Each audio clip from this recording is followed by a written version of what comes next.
Ketika dia menikah, let's say misalnya umur 25 tahun, dia berhenti bekerja. Overthinking, nanti kepikiran, aduh anakku begini. Kalau sudah punya anak, dia juga harus punya topi sebagai orang tua.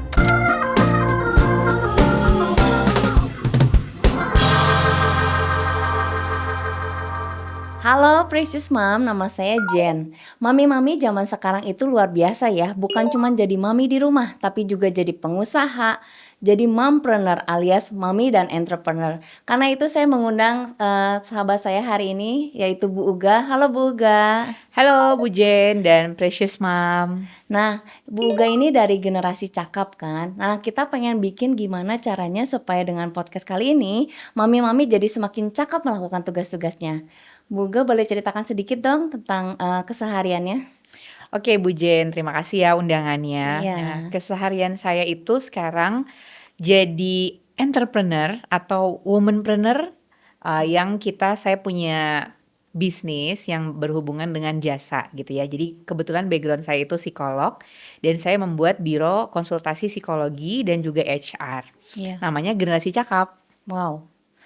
Kalau boleh cerita sedikit nih, generasi cakap itu apa sih Bu Uga? Oke, selain tadi dia adalah sebuah konsultan bisnis, Generasi Cakap itu punya beberapa layanan gitu ya, seperti kita membuat training, assessment, ataupun juga kita ada counseling atau coaching. Nah, Generasi Cakap itu awal mulanya punya visi untuk membangun generasi yang produktif untuk bisa mengikuti zaman. Jadi Iya. kalau generasi produktif tuh umuran kita ya, Bu Iya, Jen iya. gitu ya. Buat Precious Mom itu juga masih masuk generasi yang produktif. Jadi umur 30, 40 dan mungkin sampai 60-an. Betul. Nah, generasi yang cakap ini kita harapkan punya dua hal. Yang pertama, kita harapkan para generasi yang produktif ini termasuk para mamis ini punya kecakapan.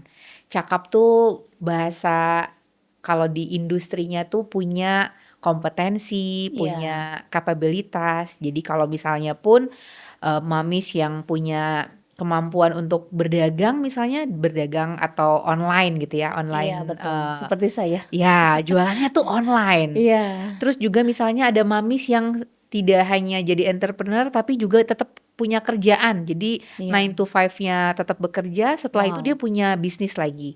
Itu juga kita harapkan dia punya kecakapan. Jadi Yes. punya kompetensi atau kapabilitas. Nah, cakap yang kedua, karena kebetulan background saya psikologi atau psikolog, kita itu pengen membangun bisa itu keluarga ataupun juga layanan dari generasi cakap untuk bisa bercakap-cakap atau berdiskusi Iya. atau coaching dan konseling itu kan kita ngobrol nih.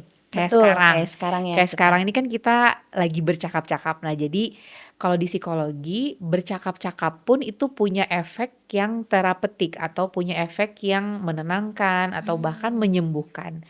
Nah, jadi keren banget punya podcast Precious Moms ini. Iya, Harapannya betul. bercakap-cakap bisa saling share energi yang positif. Betul. Siapa tahu dengan kita bercakap-cakap, para mamis juga kayak, oh iya ya aku bisa kayak gini nih. Betul. Nah, untuk yang kali ini kita mau kayak bahas nih Bu Uga. Kalau misalnya masalah yang sering dihadapi para mamis yang juga bekerja. Salah satunya yang saya dapetin itu multiperan. Banget. Nah, kalau multiperan ini kan dia mau nggak mau harus ngurus anak, kalau anak sakit, belum kalau harus bikin makanan, beres-beres rumah, kadang harus nah, untuk multiperan seperti ini ada nggak tips and tricks dari generasi cakap yang bisa bantu nih buat mama-mama lebih oke gitu, Oke. atau masalah lainnya? Nah, kayaknya kita boleh coba dulu mendudukan masalahnya ya. Iya, Jadi betul, masalah betul. para mamis ini seperti apa sih tadi yang punya multiperan? Yang pertama, sudah pasti dia punya, kalau saya sih bilangnya punya topi yang berbeda-beda. Topi Wow. itu maksudnya adalah Bu Jen nih misalnya juga punya bisnis dan juga punya karyawan. Jadi harus punya topi as an entrepreneur kan, punya Betul. atau as a leader bahkan Ih. karena punya tim. Jadi dia punya topi entrepreneur. Tapi ketika dia misalnya bersama suaminya juga harus punya topi sebagai istri. Betul sekali. Kalau sudah punya anak, dia juga harus punya topi sebagai orang tua. Nah, di sini tantangan dengan tadi yang disebut multiperan, dia itu harus punya adaptability yang cukup cepat. Jadi punya kecepatan untuk beradaptasi bahwa ketika saya lagi ketemu Bu Jen misalnya sesama entrepreneur, berarti saya pakai topi entrepreneur atau ketemu tim saya sebagai topi Ah, entrepreneur. Tapi tiba-tiba suaminya datang ke tempat kerja gitu kan, ke iya kantor iya atau iya, ke ruang usaha, harus ganti betul. topinya ketika nyambut suami. Jadi lagi pakai topi sebagai istri. Tapi habis itu dia harus jemput anak, habis itu dia harus pakai topi sebagai orang tua. Nah, kecepatan untuk berpindah-pindah atau pakai atau mengganti topi Iya itu betul. yang bikin jadi mungkin agak kewalahan ya, karena harus Betul. cepet-cepet gitu mengganti topinya itu atau perannya. Jadi multi peran memang seringkali agak melelahkan ya Bun, Betul betul betul. mamis-mamis ya. Nah, selain multiperan, dia juga tuh ada serve orang lain dan Hmm, lupa serve diri sendiri. iya. Nah, kadang, aduh kapan nih kok nggak ada waktu me time untuk akunya gitu. Mm-mm, Nah, kalau kayak gitu juga, terus ada lagi yang overthinking. Nanti mm-mm, kepikiran, aduh anakku begini, aduh nanti suami begini sambil belum mikirin diri sendiri. Nah, mm-mm. seperti itu juga gimana ya, Bu? Iya, ini bagus banget soal serve others dan Bener, lupa serve diri sendiri. Karena kita tahu sebagai ibu itu kita tuh atau sebagai moms gitu ya, kita itu mendorong sebuah keluarga ataupun kalau lagi pakai topi bisnis, kita mendorong bisnis. Bayangin kita sebagai leader harus mempelajari anggota tim, merhatiin kesehatan mereka dan juga memperhatikan target dari bisnisnya. Jadi kita tuh fokusnya ke orang lain, keluar. oke. Lagi sama suami kita harus nyiapin makan, merhatiin outfitnya dia, dengerin dia kalau lagi cerita. Kita bener-bener meng-serve suami kita. Pas lagi anak, apalagi anak ya masih memang itu harus di-serve kan. Memang, betul. Orang dewasa mungkin tetap bisa kita serve tapi kadarnya mungkin sedikit lebih rendah gitu ya. Tapi kalau Iya. anak mungkin 80% kita serve anak kita dari mulai baju sekolah, antar jemput, nemenin belajar, serve orang lain. Tetap juga bayangin 24 jam, mungkin 20 jamnya itu kita serve orang lain sampai lupa tidurnya Diri kurang, sendiri, lupa diri sendiri. betul. Ini yang juga jadi kayak membuat mungkin ada yang mulai stres, mulai burnout, tapi bukan cuma urusan pekerjaan tapi urusan keluarga. Betul, iya iya. Nah, kalau ini saya tadi sorry ya sambil mencari ini, datanya juga ada nih dari 52,74 juta atau 38,90% tuh pekerja justru sudah wanita. Tapi di tahun 2025 Mhm. ini tuh naik banget. Jadi 69% itu memang, jadi ibu itu memang bekerja juga. Mhm mhm. Nah, kalau concern-nya kayak gini tuh di Indonesia memang udah nggak cukup kah? Atau memang Hmm. udah tuntutannya atau karena semakin mudah dijangkau juga kayaknya ya Mhm untuk mhm. bisnis di kayak di Shopee kayak gitu jadi afiliator jadi, saya juga pengen menghasilkan. Menghasilkan. Nah begitu Bu, Nah, untuk kalau kita masalah itu lihat ya. kan itu bahasanya angkatan kerja Betul. wanita yang tadinya 30-an, 37% sekarang jadi 60%. Itu juga saya sempat baca dari Badan Pusat Statistik yang atau dinas pekerja ya, Kemnaker, Disnaker ya. Dari Disnaker juga punya hasil survei. Kenapa bisa meningkat? Karena ini yang menarik. Ketika dia menikah, let's say misalnya umur 25 tahun, dia berhenti bekerja. Iya, Ceritanya ya beberapa dan itu banyak, ada penelitiannya. Namun ketika anaknya sudah mulai SD, SMP bahkan mungkin ada yang SMA, ketika wanita ini, mamis ini umur 40 tahun, anaknya sudah besar, udah nggak nge-serve anaknya lagi dong, mungkin oh nggak iya kadarnya jadi waktunya sedikit. ya. Sehingga dia langsung punya pikiran, kayaknya sekarang saya udah bisa mulai berdaya, mulai cari pekerjaan yang Mmm, umuran dia itu masih masuk gitu ya, umur 40-an tuh masih bisa. Jadi mungkin oke, bentuknya adalah jadi afiliator, jualan online yang bisa tidak mempengaruhi usia gitu ya. Kalau kerja kantoran oke, kan 40 iya udah susah, betul kayak betul gitu. betul. Itu yang membuat salah satunya jadi naik gitu ya, si angkatan kerja wanita tuh karena umur 40 mereka jadi baru mulai kerja lagi. Yang Mmm. tadinya tuh dia postpone dulu tuh kerjaannya, kayak gitu. Nggak apa-apa ya, ini kita sambil identifikasi dulu masalah-masalahnya nih. Mhm mhm. Salah satunya lagi tuh low self worth dan self esteem. Mhm. Mungkin yang aku pernah dengar juga ya, kalau kayak ini aku dulu nih sebelum punya anak, ada videonya, terus ini aku setelah punya anak. Iya Nah iya itu iya. kan maksudnya perbedaannya cukup jomplang Mhm kali, dia tuh banyak nge-serve anaknya, mhm. nge-serve suaminya, bahkan sama kerjaan sampai lupa untuk membikin cantik diri sendiri Mhm gitu mhm. kali ya, Bu, ya. Iya, Kalau untuk low self worth ini sama low self esteem tadi iya ya. iya betul. Kalau yang saya lihat fenomenanya untuk, perempuan yang dulunya mungkin sempat bekerja atau sempat, kuliah, dia suka dapet statement negatif dari sosial gitu ya, dari orang-orang netizen mungkin ya. Itu ngapain kuliah tinggi-tinggi tapi habis itu jadi ibu rumah tangga gitu kan. Bahkan ada salah satu, ini ada fenomena nih yang saya lihat di Instagram, sebuah kampus, petinggi kampus bahkan nge-DM si ibu ini, karena ibu ini sekarang, bikin konten, jadi dia konten kreator, tapi Iya. dia ya mungkin dari kampus ternama, terus abis itu jadi ibu rumah tangga dan bikin konten, terus dia bilang, ya kayak tadi misalnya, "Saya nggak apa-apa kok udah kuliah lama waktu itu, sekarang saya jadi ibu rumah tangga." Iya iya. Petinggi kampus ini nge-DM ibu ini untuk nge-take down kontennya, Wah, karena takut mempengaruhi, alumni-alumninya supaya jadi IRT gitu.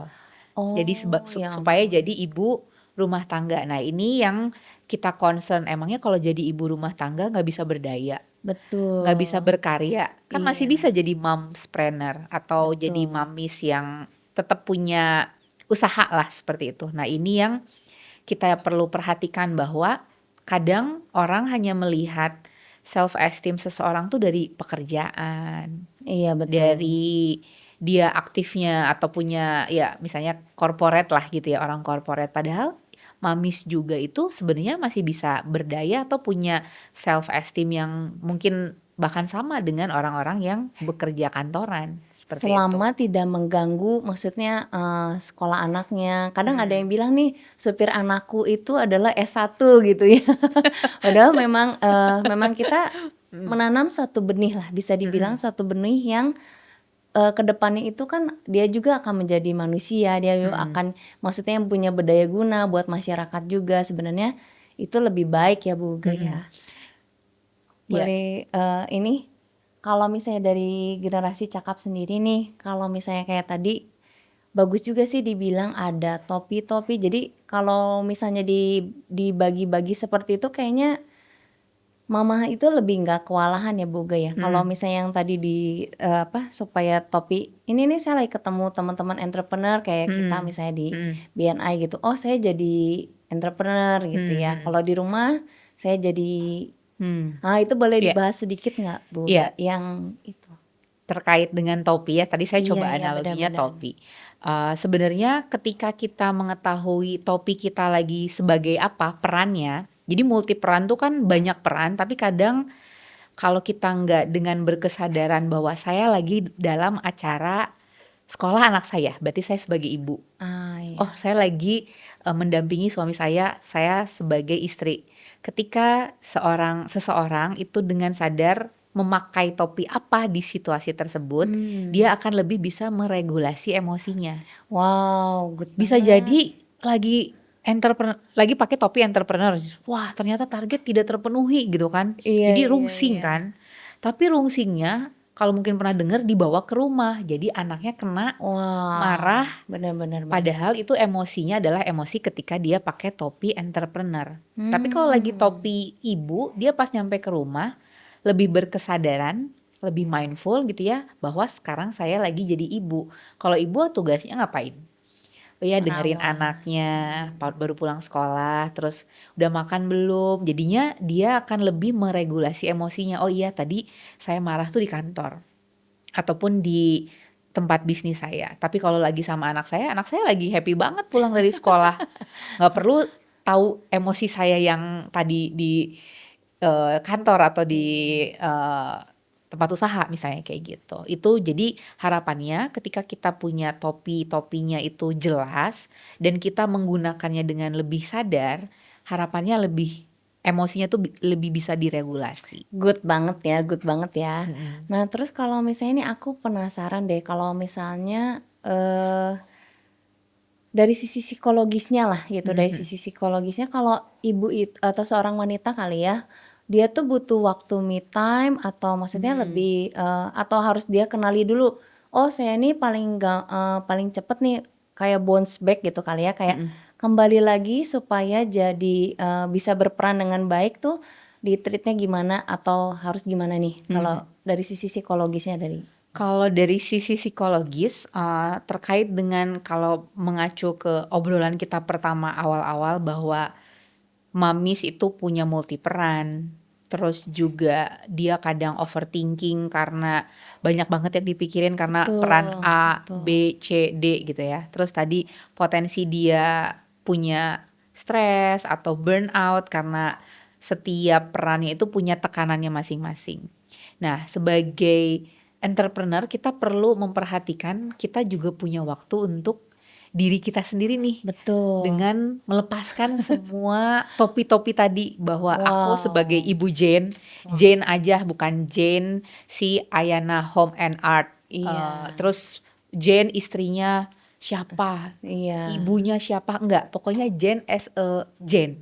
Kita Wow. harus menyadari bahwa saya punya diri saya, identitas saya sebagai seseorang. Itu yang perlu kita perhatikan. Hmm. Lalu Jane ini atau saya Uga gitu ya, Uga ini sebenarnya lagi butuh apa? Wow. Jangan-jangan sebenarnya badan kita itu ngirim sinyal bahwa kita di kantor udah sakit kepala ya, cenut-cenut atau punggung pegel-pegel Iya, atau ada yang benar. mungkin mohon maaf sampai GERD, itu berarti Oh, kan itu banyak sebenarnya juga ya. tubuh sudah ngirim sinyalnya tapi kadang kita lupakan karena apa? Karena udah sibuk banyak banget perannya. Peran Hmm. sebagai tadi ya, topi orang tua, topi istri ataupun topi entrepreneur. Nah, itu yang sering kali kita perlu kenali nih sebenarnya tubuh saya lagi kirim sinyal apa supaya tadi ya nggak Hmm. sampai jatuh sampai jadi burnout ataupun stres. Betul. Nah, tadi mengenali sinyal tubuh kita itu mengirimkan apa, kebutuhannya tuh sedang ke arah mana.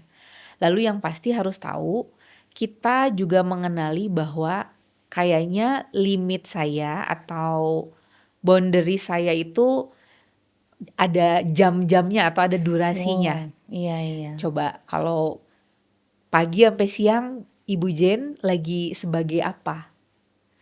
Iya Ada saya kerasa jamnya sih nggak? bener bener bener. Kayaknya lebih berenergi bahkan siang ke malam malah daripada waktu Hmm, pas pagi misalnya kayak gitu. hmm. Mungkin salah satunya itu ya. Kita harus tahu tadi limit atau tadi kayaknya saya jam produktifnya tuh di jam berapa. Jadi memang kita harus tahu Hmm. know yourself lah. Tahu diri kita sendiri itu seperti apa. Kurang Iya lebih iya. seperti itu. Karena dulu saya kuliahnya desain kali ya Bu Uga ya, maksudnya banyak Anak desain ya. banyak waktu tenang tuh kan kayak udah nggak rame tuh memang malam. Jadi memang Hmm, kadang-kadang ngerjainnya tuh malam ke subuh malah gitu. Dan itu hmm. tuh langsung kayak ide tuh kayak wah langsung masuk masuk masuk. Mungkin mamis-mamis di sini ada yang beda-beda ya, ada yang benar-benar harus pagi banget gitu. Hmm. Malah lebih bertenaga. Jadi berarti kenali diri sendiri ya Bu Kenali Uga diri ya. sendiri, kenali Oke. juga kebutuhan kita. Hmm, Biasanya tadi kebutuhan itu biasanya tuh badan tuh kirim sinyal. kirim Butuh sinyal. istirahat atau bisa butuh waktu sendiri Betul. bahwa aduh kayaknya ini udah harus lepasin topi yang lain-lain boleh saya lepas dulu gak sih kayak gitu. Menarik ini karena topi ini bisa dilepas ya. Saya sangka Yes, tuh dari tadi, oh ya ini jadi apa nih hari ini? Jadi apa nih jam ini? Ternyata bisa dilepas juga ya si bisa, topi itu. bisa. Wow, luar biasa banget ya. Terima kasih ya Bu Uga udah datang di podcast kali ini. Banyak banget yang kita dapetin nih. Masalah-masalah mami itu ternyata lumayan juga ya. tadi kayak ke satu kita harus, punya topi nih, jadi supaya tahu kita menempatkan diri gimana. Terus kita juga harus know our limits dan know ourselves supaya kita bisa meregulasi emosi kita. Karena dengan kita meregulasi emosi, kita bisa jadi semakin bagus lagi dalam pekerjaan kita, dalam keluarga kita. Nah, gimana caranya nih supaya kita bisa menghadapi semua kesulitan yang tadi udah kita bahas, ada di next episode. Bye precious mommies.